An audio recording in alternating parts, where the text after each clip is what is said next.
Hello friends, Lakshmi அம்மா அவர்கள் எழுதிய இரண்டாவது மலர், அத்தியாயம் 15. பள்ளிக்கூட சிறுவனைப் போல் அருண் மனதில் பரவச உணர்வு பொங்கி புரண்டு கொண்டிருந்தது. அந்த காலத்தில் அவன் தாய் அவனுக்கு புத்தகங்கள் வாங்கி தந்து வாசல் வரை வந்து பள்ளிக்கூடத்திற்கு அனுப்புவாளே, அப்போது மார்புடன் அணைத்து கொண்டிருக்கும் புது புது புத்தகங்களின் வாசனையை நுகர்ந்தபடி மகிழ்ச்சியுடன் தெரு இறங்குவானே, அந்த இனிய நிறைவு நெஞ்சை நிறைக்க அவன் தொழிற்சாலையில் தனக்கு அளிக்கப்பட்டிருந்த தனி அறையை சுற்றி பார்வையிட்டு மகிழ்ந்தான். அவனுக்காக தயாரிக்கப்பட்டது போன்ற புத்தம்புது வண்ணப்பூச்சியுடன் அறையின் சுவர்கள் சுத்தமாக தெரிந்தன.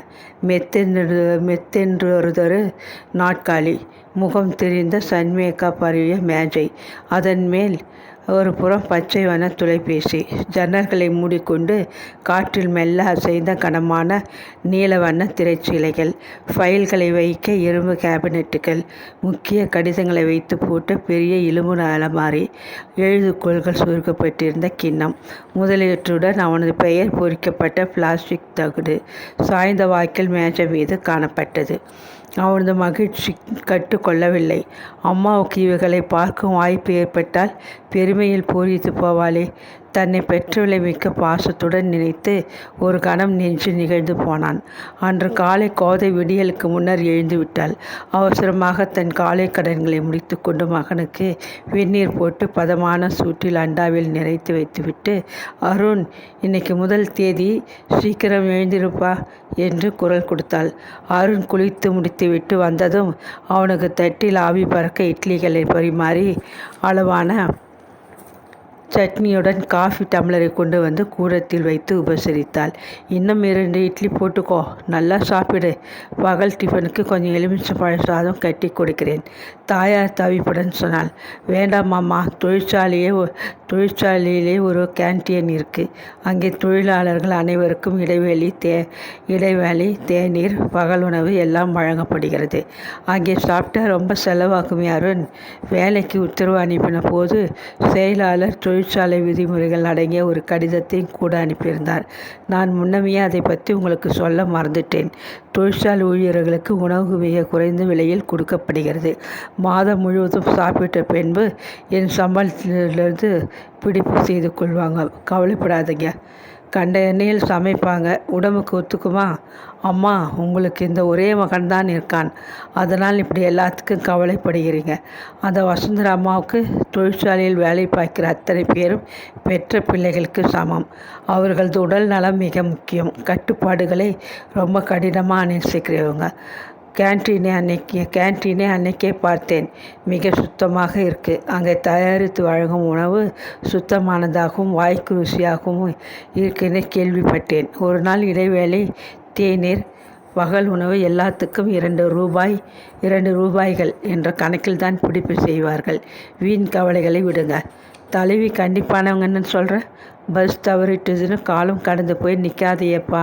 கொஞ்ச நாள் போனதும் முதல்ல நீ உன் தேவைக்கு கடன் உடன்பட்டாவது ஒரு ஸ்கூட்டர் வாங்கிக்கணும்ப்பா.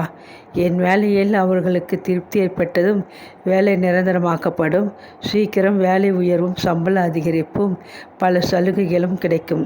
வீட்டு வாடகை, கார் வசதி, வைத்திய உதவின்னு பலவும் கிடைக்குமா? அப்படியா? நல்லா ஒழுங்காக கருத்தோடு கொடுத்த வேலையை செய்யப்பா. பல தொழிலாளிகள் ஒருங்கே வேலை பண்ணுற இடம். வம்பு தும்புகள் பலவும் இருக்கும். நீ உண்டு, உன் வேலை உண்டுன்னு இருக்கணும் அருண். அம்மா, உகம் போகிற பெண்ணுக்கு தந்தை புத்தி சொல்லி அனுப்புவாங்களே, அதே போல் அல்லவா சொல்கிறீங்க? புருஷன் வீட்டுக்கு போகிற பெண்ணே, கொஞ்சம் புத்தி சொல்கிறேன் கேளு கண்ணியன்னு சிரித்தான் அவன். தகப்பன் இல்லாத உனக்கு இந்த தாய் தானே தெரிஞ்சவரை புத்தி சொல்லணும். நான் படித்தவ இல்லைப்பா, ஆனாலும் உலக அனுபவம் கொஞ்சம் உண்டப்பா. அம்மா, நீங்கள் தான் எனக்கு அம்மா, அப்பா, குரு, தெய்வம் எல்லாம். நீங்கள் சொன்னதை மறக்க மாட்டேன், வரட்டுமா என்று புறப்படும் முன் அவள் காலை தொட்டு கும்பிட்டான். கண்களில் முட்டி கொண்டு வந்த கண்ணீரை கோதை சிரமப்பட்டு அடக்கி கொண்டாள். அடுத்த மாதம் வாங்குகிற சம்பளத்திலே நீ ஒரு கோட்டு சூட்டு இதுகள் வாங்கிக்கணும். கோடி விட்டு பிள்ளை அலுவலகத்துக்கு கோட்டு சூட்டு போட்டிக்கிட்டு மாப்பிள்ளை கணக்காக போகிறான் பார். அது போல் நீயும். மேலே பேசாத அவனை ஏற இறங்க பார்த்தாள். வெயில் கொளுத்துதம்மா. கோட்டு சூட்டில் நான் வெந்து போயிடுவேன். சாதாரணமாக வேலைக்கு சஃபாரி சூட்டில் வந்தால் போதும்னு செயலாளர் சொன்னார். இது எனக்கு நல்லா இல்லையா? ஆவலுடன் கேட்டான். கச்சிதமாக அலுவலக தோரணியில் பிஸ்கட் கலரில் அமைந்த சஃபாரி சூட்டில் மகன் கம்பீரமாக தான் தெரிந்தான். ஒரு பேச்சுக்கு சொன்னேன், ஆஃபீஸுக்கு எப்படி போகணும்னு உனக்கு தெரியாதா? கொஞ்சம் நில்லு, நான் வெளியே போய் பார்த்துட்டு வரேன். கதவை திறந்து கொண்டு வாயிலுக்கு ஓடி தெருவை எட்டி பார்த்தாள். அம்மாவுக்கு சில நம்பிக்கைகள் உண்டு. அவைகளை அவனால் அகற்றவே முடியவில்லை. நல்ல வேளை, இந்த மாதம் தொடக்கம் வியாழக்கிழமையில் ஆரம்பமாகியுள்ளது. இன்று முகூர்த்த நாள் வேறு. திங்கட்கிழமையாக இருந்தால் ராகு காலம்னு கவலைப்பட்டிருப்பேன். சீக்கிரம் கிளம்பு. எதிர் வீட்டு சிவகாமி கோவிலிலிருந்து திரும்பி வராங்க. பழுத்த சுமங்கலி. பிரீஃப் கேஸுடன் அவன் கிளம்பினான். நிலையத்தை அடைந்ததுமே பஸ் கிடைத்து விட்டது. சுமார் 1.5 மணி நேரம் பயணம். அம்மா சொல்வது போல பஸ்ஸை தவறவிட்டால் தொழிற்சாலையை அடைய நேரம் கடந்து விடுமே. அறையை விட்டு செயலாளர் சாம்பசிவத்துடன் கவனிக்க வேண்டிய பகுதிக்கு செல்லும் பொழுது வழியில் வண்டிகள் நிறுத்தம் என்னும் இடத்தில் வரிசையாக வைக்கப்பட்டிருந்த சைக்கிள், ஸ்கூட்டர், மோட்டார் சைக்கிள்கள், கார் முதலியவற்றை கண்டதும் அவனுக்கு சீக்கிரமாக ஒரு ஸ்கூட்டரை வாங்கி கொள்ள வேண்டும் என்ற ஆவல் தோன்றியது. சாமசிவம் சுருக்கமாக அவனது வேலை சம்பந்தப்பட்ட சில சங்கதிகளை சொல்லிவிட்டு அப்பால் நகர்ந்து விட்டார். உற்பத்தி பகுதிக்குள் நுழைந்த மேற்பார்வையை தொடங்கினான். இயந்திரங்களின் ஏகப்பட்ட கூச்சல் காதை பிளந்தது. புதியதாக வந்துள்ள அவனை கண்டு தொழிலாளிகள் வணக்கம் சொல்ல அவர்களுக்கு தலையாட்டிவிட்டு கூச்சத்துடன் புன்முறுவலித்தபடி வளைய வந்தான். வசுந்தரா தனது வழக்கப்படி தொழிற்சாலைக்குள் மகளுடன் பவனி வந்து கொண்டிருந்த போது அந்த பகுதிக்குள் தலையை நீட்டிவிட்டு மறைந்து விட்டாள். புதிதாக வேலைக்கு வந்து சேர்ந்து விட்டிருக்கவனை கண்டு கொள்ளவில்லை. புதிய துடைப்பம் நன்றாகத்தான் பேர்க்கும், ஆனால் போக போக தேய்ந்து போய்விடுமே என்ற எண்ணமுடையவள் அவள். இருக்கட்டும், இன்னும் சில நாட்கள் சென்ற பிறகு அந்த பையனை அழைத்து அவனது வேலைகளை பற்றி விசாரிக்கலாம். வந்து சேர்ந்த 1 மணி நேரத்தில் என்னத்தை சாதித்து விடப் போகிறான் என்ற அசட்டை அவளுக்கு. தாய் மகளின் கருத்தை பற்றி அங்கிருந்து நெட்டி கொண்டு போய்விட்டார். எஜமானியோ அல்லது மகளோ அங்கு வந்து ஒரு கணம் நின்று விட்டு போனதை அவனும் பார்க்கவில்லை.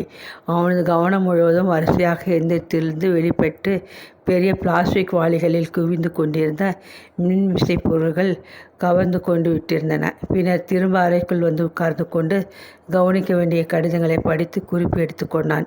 உற்பத்தி செய்யப்பட்ட பொருள்களில் சிலவற்றை அந்தந்த வியாபாரிகளுக்கு அடையாளம் காட்ட வேண்டிய கடிதங்களை எழுதி முடித்துவிட்டு அவைகளை தட்டெழுத்தரிடம் கொடுத்து தயாரித்து தன் கையெழுத்துக்கு அனுப்ப சொல்லிவிட்டு திரும்பிய போது பகல் நேரத்தின் சங்கொலி பலமாக கேட்டது. எந்திரங்கள் ஓசை நின்றது. அதற்கு பதிலாக மனித பேச்சும் சிரிப்பொலியும் பாதணிகளின் சப்தமும் கலவை ஒலியாக உரத்து கேட்டது. தலைக்கு மேல் சுழன்ற விசிறியை நிறுத்தி குழல் விளக்கை அணைத்து பீரோவை பூட்டி சாவியை பத்திரமாக பேண்ட் பையில் வைத்து கொண்டு அரை கதவை வெளியே இழுத்து பூட்டி கொண்டு கை கடிகாரத்தை பார்த்தான். பிற்பகல் 1 மணி. 5 நொடியை கடந்து விட்டிருந்தது. பளிச்சென்று எரிந்த பகல் சூரியனின் ஒளி கண்களை கூசின.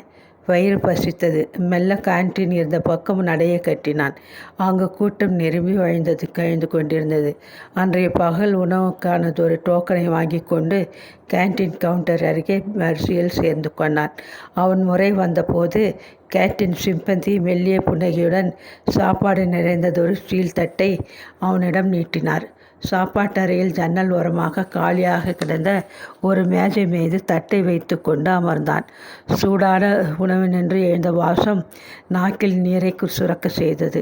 தட்டை வைத்துவிட்டு அருகில் இருந்த பீங்கானில் கைகளை கழுவி தன் கைக்குட்டையில் துடைத்து கொண்டு ஃபில்டரில் இருந்து டம்ளர் ஒன்றில் நீரை நிறைத்து கொண்டு வந்து மேஜை மேல் வைத்துவிட்டு சாப்பிட உட்கார்ந்தான். சாதம், பருப்பு, அவியல், கேரட் துவையல், பப்படம் என உணவு வகையாக தட்டில் பரிமாறப்பட்டிருந்தது. அத்துடன் சிறிய கிண்ணங்களில் சாம்பார், ரசம், தயிர் முதலியவைகளும் இருந்தன. இத்தனைக்கும் ₹1.50 தானா? அவனால் நம்பவே முடியவில்லை. பருப்பை சோற்றுடன் கலந்து வாயில் அள்ளி போட்டு சுவைத்து விழுங்கினான்.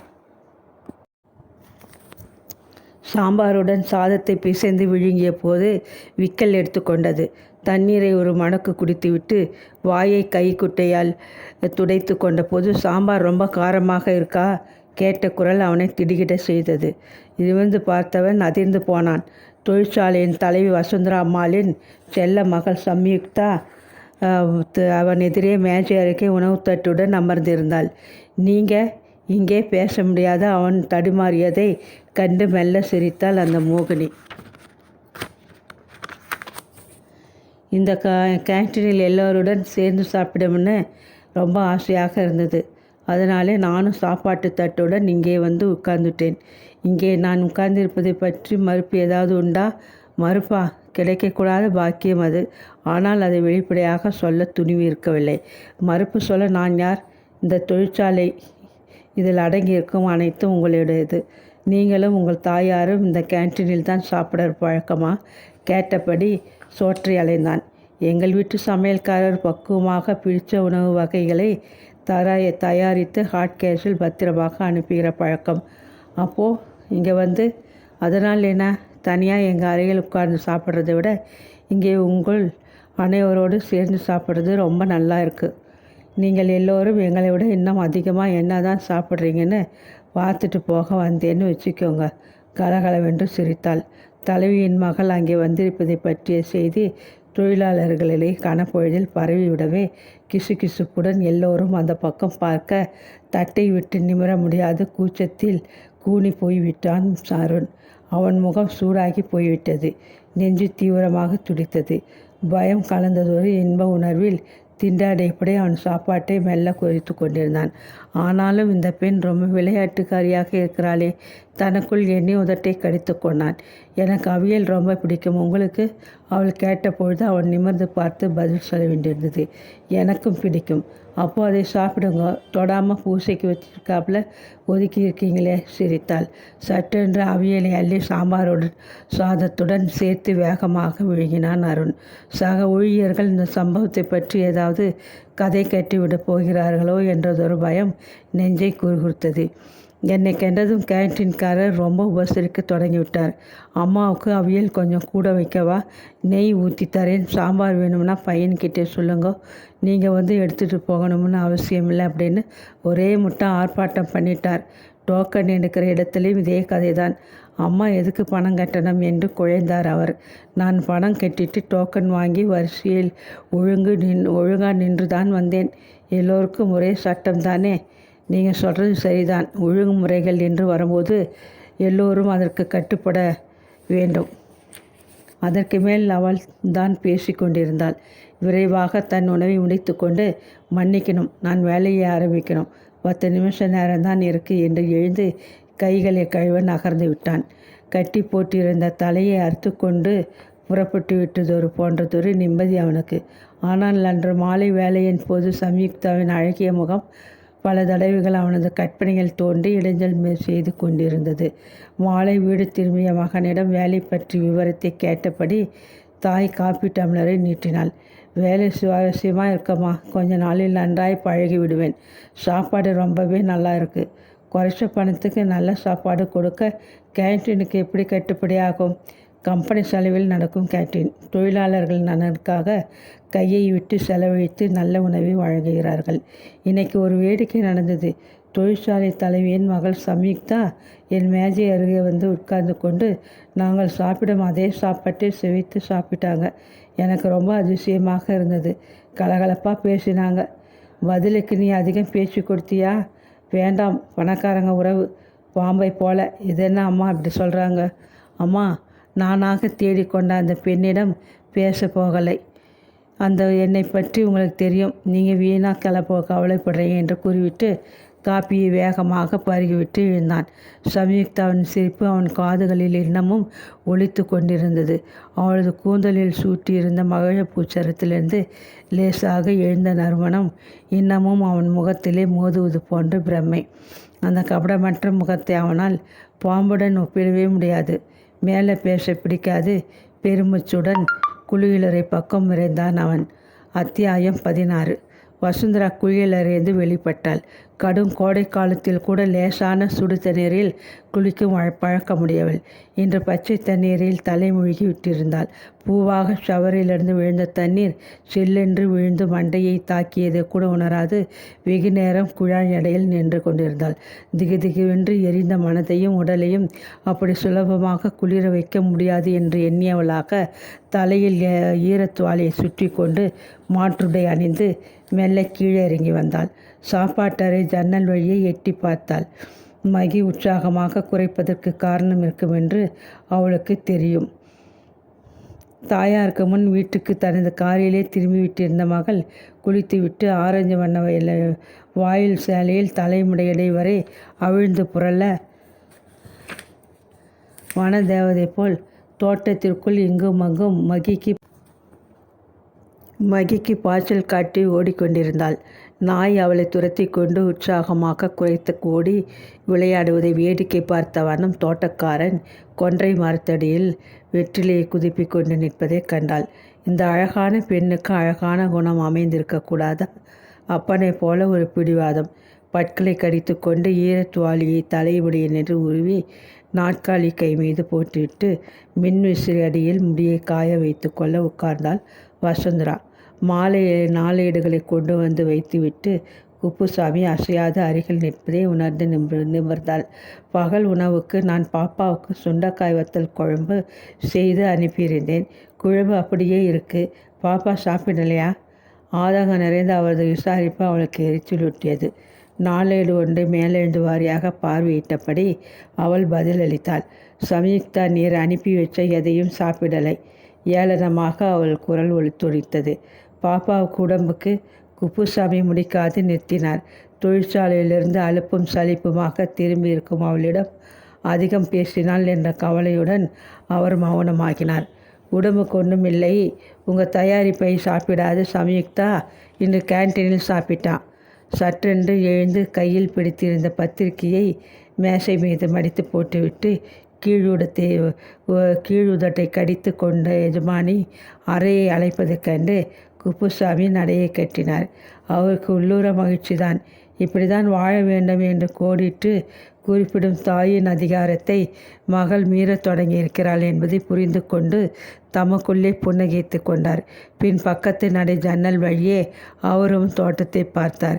பச்சுளம் குழந்தை போல குதித்து கொண்டு மகியுடன் தோட்டம் பூராவும் ஓடி விளையாடி கொண்டிருந்த சம்யுக்தாவின் முகத்தில் பரவி நின்ற பரவசத்தை காண அவருக்கு மிகவும் திருப்தியாக இருந்தது.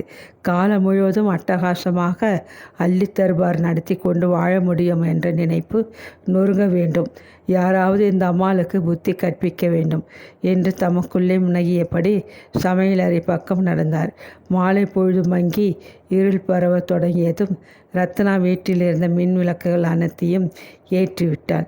மகியை கட்டி தழுவி கொஞ்சிவிட்டு முகத்தில் முடி புரள உள்ளே ஓடி வந்த மகளை வெறித்து பார்த்தாள் வசுந்தரா. போய் கை கால்களை சுத்தமாக கழுவி கொண்டு வா. நாயை தொட்டு விளையாடிட்டு அப்படியே இங்கே வந்து உட்கார்ந்திடாதே. பதிலுக்கு தாயை ஊன்றி பார்த்தாள் மகள். முகம் கோபத்திலே சிவந்து போனது. இது கூட எனக்கு தெரியாதா? நீங்கள் இன்னும் என்னை இன்னும் பெற்று குழந்தைன்னு நினச்சி கொண்டிருக்கீங்க பட்டென்று சொல்லிவிட்டு மாடிக்கு போய்விட்டாள். இரவு 8 மணி அளவில் தாயும் மகளும் சாப்பிட உட்கார்ந்தனர். அதுவரை அடக்கி வைத்து கொண்டிருந்த அந்த கேள்வியை இப்போது கேட்டுவிட தீர்மானித்தாள் தாய். அன்று பகல் உணவு நேரத்தின் போது தொழிற்சாலையின் அவ்வளதாரை மேஜை மீது சுத்தமானதொரு வெள்ளை விரிப்பை பருத்தி குப்புசாமி அனுப்பியிருந்த உணவு கூடையிலிருந்து ஆட்கேசையும் தட்டுகள் டம்ளர்கள் இத்தியாதிகளை எடுத்து வைத்துவிட்டு அலுவலக பையன் அப்பால் போய்விட்டிருந்தான். முகத்தை கழுவி முடியை சீராக்கி கொண்டு அறைக்குள் வந்த வசுந்தரா ஹாட்கேஸை திறந்து டிஃபன் பாக்ஸை வெளியே எடுத்தாள். உணவை பரிமாற மகளுக்காக கொஞ்ச நேரம் காத்திருந்தாள். பகல் உணவு நேரம் ஆரம்பித்து 15 நிமிஷங்கள் ஆகியும் சம்யுக்தாவை காணவில்லை. செயலாளர் சாம்பசிவத்துடன் தொழிற்சாலையை பார்வையிடப் போவதாக கிளம்பிய மகள் ஏன் இன்னமும் திரும்பவில்லை? இன்டர்காமில் செயலாளரை அழைத்தாள். கேன்டீனிலிருந்து அவருக்காக அனுப்பப்பட்டிருந்த உணவை சாப்பிட்டு முடுக்கும் தருவாயில் இருந்தார் அவர். கடைசி வாய் சோற்றை அள்ளி எடுத்தவர் அதை உதறிவிட்டு எழுந்தார். மகளை காணவில்லை என்ற எஜமானி சொன்னதை கேட்டு அதிர்ந்து போனார். பரபரப்புடன் கைகளை கழுவி வாயை துடைத்து கொண்டு வசுந்தராவின் அறைக்குள் மூச்சிறைக்க வந்து நின்றார். உங்களோட தொழிற்சாலையை பார்வையிடப் போவதாக சொன்ன சம்யுக்தா எங்கே போனா? பார்த்து சீக்கிரம் சாப்பிட அனுப்பும் கடுகடுத்தாள் அவள். காலையிலிருந்து சம்யுக்தாவின் போக்கு அவருக்கு மிக சங்கடமாக தான் இருந்தது. கொஞ்ச தூரம் அவருடன் நடந்து கொண்டிருந்தவள் திடீரென்று காணாமல் போய்விட்டாள். எங்கே போய்விடுவாள்? தொழிற்சாலை அவர்களுடையது. சுற்றித்தானே பார்த்து வர விரும்புகிறாள். நமக்கென்ன என்று அவரும் விட்டு பிடித்தார். இப்போது அவள் எந்த பகுதியில் நின்று வேடிக்கை பார்த்து கொண்டிருக்கிறாளோ? கவலையுடன் மூச்சடைக்க இங்கும் அங்கும் விரைந்து சென்று தேடினார். கடைசியில் அவளை கேன்டீனில் பார்த்து விட்டார். உணவு தட்டிற்காக கவுண்டர் அருகே வரிசையில் நின்றவளிடம் ஓடி வந்தார். அவர் கேட்கும் முன் சம்யுக்தா பதிலளித்து விட்டாள். கேன்டீனில் சாப்பிட போகிறேன்னா அம்மா கிட்ட சொல்லுங்க. சங்கதியை கேட்ட வசுந்தராவுக்கு கோபம் கற்றுக்கொள்ளவில்லை. இருங்க, நானே போய் கூட்டிட்டு வருகிறேன் என கூறிவிட்டு வேகமாக கேன்டீனை நோக்கி நடந்தாள். ஜன்னல் ஓரமாக இருந்த மேஜை அருகே புதிதாக வேலைக்கு அமர்ந்தாருடன் பேசி சிரித்தபடி தன் மகள் கேன்டீன் உணவை சாப்பிட்டு கொண்டிருப்பதை கலந்தாள். அத்தனை தொழிலாளிகள் முன்னால் அவள் தன் மகளை கண்டிக்க இயலாதே புகையும் எரிமலையாக ஆத்திரத்தை அடக்கி கொண்டு தன் அறைக்குள் திரும்பிவிட்டாள். அவளுக்கு அன்று சாப்பிடவே பிடிக்கவில்லை. என்ன அவமானம் என மனம் வெகுண்டு குதித்தது. மகளின் வரவிற்காக காத்திருக்க முடியாது. அவளுக்கு நகரத்து அலுவலகத்திற்கு அவசரமாக புறப்பட நேர்ந்தது. மாலை இருவரும் தனித்தனியே தங்கள் கார்களில் வீடு திரும்பி விட்டிருந்தனர். வாயில் பிட்டு போட்டுக்கொண்ட சப்பாத்தியை கடித்து விழுங்கிவிட்டு மெல்லிய குரலில் வசுந்தரா பேசத் துவங்கினாள். என்கிட்ட சொல்லாமல் திடீர்னு கேன்டீனில் போய் உட்கார்ந்து சாப்பிட தொடங்கினா என்ன அர்த்தம்? தொழிற்சாலை முழுவதையும் சுற்றி பார்த்தேன். நானே எல்லாத்தையும் பார்த்து தெரிஞ்சுக்கிறது நல்லதுன்னு பட்டுது. அப்படியே கேன்டீன் சாப்பாடு உண்மையில் நல்லா சாப்பிடான்னு சோதித்து பார்க்க ஆவலாக இருந்தது. போய் சாப்பிட்டேன். இது தவறா? கேன்டீனுக்கு தேவைப்பட்ட நல்ல பொருள்களை சாம்பசிவம் நேரடியாக சுகவனத்திடம் வாங்கி போடுகிறார். எல்லாம் சுத்தமாக தயாரிக்கப்படுகின்றன. அரிசி, பருப்பு, காய்கள் எல்லாத்தையும் அவர் நல்லதாக பார்த்து வாங்கி போட்டாலும் தயாரிப்பும் நல்லதாக இருக்க வேண்டாமா? அதை சோதிக்கணும்னு சொல்லி அமிச்சா ஒரு தட்டு சாப்பாட்டை நம்ம அறைக்கு அனுப்பி வைப்பாங்களே, அதுதான் தவறு. எஜமானி கேட்டாங்கன்னு நல்ல பருப்பு, தயிர் இதுகளை அதிகம் வைத்து அனுப்பலாம். சாதாரண தொழிலாளிக்கு என்ன விதமான உணவு கொடுக்கப்படுகிறதுன்னு தெரிஞ்சிக்க நானே நேரில் போய் பார்த்தேன். திருப்தியாக இருந்தது. மேலும் அம்மா எஜமானின்னு உயரமான இடத்தில் உட்கார்ந்து கொண்டு அதிகாரம் செய்கிறதை விட அவர்களோடு சமமாக நட்புரிமை பாராட்டினால் அவர்கள் மகிழ்ச்சி அடைய மாட்டார்களா? தொழிலாளர்கள் மனநிறைவு நமக்கு அவசியமல்லவா? எஜமானி எட்டத்தில் இல்லாமல் சரிசமமாக பழக ஆரம்பித்தா என்ன நடக்கும் தெரியுமா? தொழிற்சாலையை கூட்டி சுத்தப்படுத்தும் சாதாரணமான ஆள் கூட உன்னை நான் ஏன் கட்டி கொள்ளக்கூடாதுன்னு நினைப்பான். படபடவென்று கோபத்தை வார்த்தைகளாக உதிர்த்தாள். நமக்கு சமமான பணக்காரனிடத்து பிள்ளை யாராவது என்னை கட்டிக்க விரும்பினால் உடனே நான் ஒத்துக்கொள்வேனா? பணக்காரனோ ஏழையோ நான் விரும்பினவனைத்தான் கட்டிக்கொள்வேன். இத்தனை விரைவில் நீ இப்படி பேச கற்றுக்கொண்டு விடுவாயின்னு நான் நினைக்கவில்லை. இது யாருடைய போதனை? ஏமா, எனக்குன்னு சொந்தமாக சிந்திக்க மூளை இல்லையா? மகள் துண்டமாக கேட்டாள். வசுந்தரா தாடை இறுக்கி போனாள். தொடர்ந்து அதிர்ச்சி தரும் இது மாதிரியான காரியங்களில் ஈடுபடாதே. எனக்கு வயதாகிவிட்டது. பல பொறுப்புகளை தனியே தாங்கி நான் தளர்ந்து விட்டிருக்கிறேன். உங்களை யார் தனியே பொறுப்புகளை சுமக்க சொன்னது? அப்பாவுடன் சேர்ந்து இவைகளை பங்கிட்டு கொண்டிருக்கலாமே. ஆமாம் அம்மா, அப்பா நம்மை விட்டு ஏன் விலகி போனார்? ஏமா அவர் இப்போது எங்கே இருக்காருன்னு தெரியுமா? தொண்டை வரை வேகமாக எழுந்துவிட்ட கேள்விகளை அடக்கி கொண்டாள் மகள். அம்மா, நான் ஒன்று கேட்க விரும்புகிறேன். வத்சலா மகளின் முகத்தை கலவரத்துடன் பார்த்தாள். அவளது மார்பு படப்படுத்தது. மூச்சு நின்று விடும் போன்றதொரு இருக்க உணர்வு நெஞ்சை அடைத்தது. நம்மை விட்டு எக்காரணம் கொண்டோ விலகி போன அப்பா இன்னும் உயிருடன் இருக்கிறாரா? அதை எப்படி அம்மா தெரிஞ்சுக்கிறது? முகம் சிவந்து போனால் வசுந்தரா. என் கழுத்தில் தொங்கும் தாலியை நான் என்னைக்கு கயிற்று வைக்கிறேனோ அன்னைக்கு அவர் மறைஞ்சிட்டார்னு அர்த்தம். இது மாதிரி கேள்விகளை இனி என்கிட்ட கேட்காதே. என்னால் பதில் சொல்ல முடியாது. தாயார் வீடுக்கென்று பாதி சாப்பாட்டில் எழுந்து போய்விட்டாள். அம்மா, இன்னும் கொஞ்சம் சப்பாத்தியும் குருமாவும் கொண்டு வரவா? கேட்டுக்கொண்டு அருகே வந்து நின்ற குப்புசாமியை எரித்து விடுகிறவர்கள் போல் பார்த்தாள் வசுந்தரா. எனக்கு போதும், சமயுக்தாவுக்கு வேணும்னா கேட்டு போடுங்க சொல்லிவிட்டு கைகளை கழுவிக்கொண்டு மாடிக்கு விரைந்து விட்டாள். கண்களில் பெருகிய கண்ணீர் கன்னங்கள் மீது வழிந்ததை கூட உணர முடியாது துயரத்தின் எல்லை கோட்டிற்கே போய்விட்டு வசுந்தரா தன் அதிகார வேஷம் கலைந்து போய்விட்ட ஒரு அதிர்ச்சியில் செயலற்று நின்றாள். எத்தனையோ எதிர்பார்ப்புகளுடன் ஆரம்பித்த அவளது இல்லறம் ஜன்னல் வழியாக தெரிந்த கருமை கப்பிய வானத்தைப் போல எத்தனை பெரிய இருளாகிவிட்டது. நடந்த அத்தனையையும் அவள் மகளிடம் சொல்ல வேண்டுமா? அவள் சொல்லப்போவதில்லை. பெற்ற மகள் என்ற போதிலும் தாயின் கடந்த காலத்தை பற்றி தெரிந்து கொள்ள மகளுக்கு உரிமை ஏது? படுக்கை மீது சாய்ந்து கொண்டு ஏக்க பொறுமிச்சு விட்டாள்.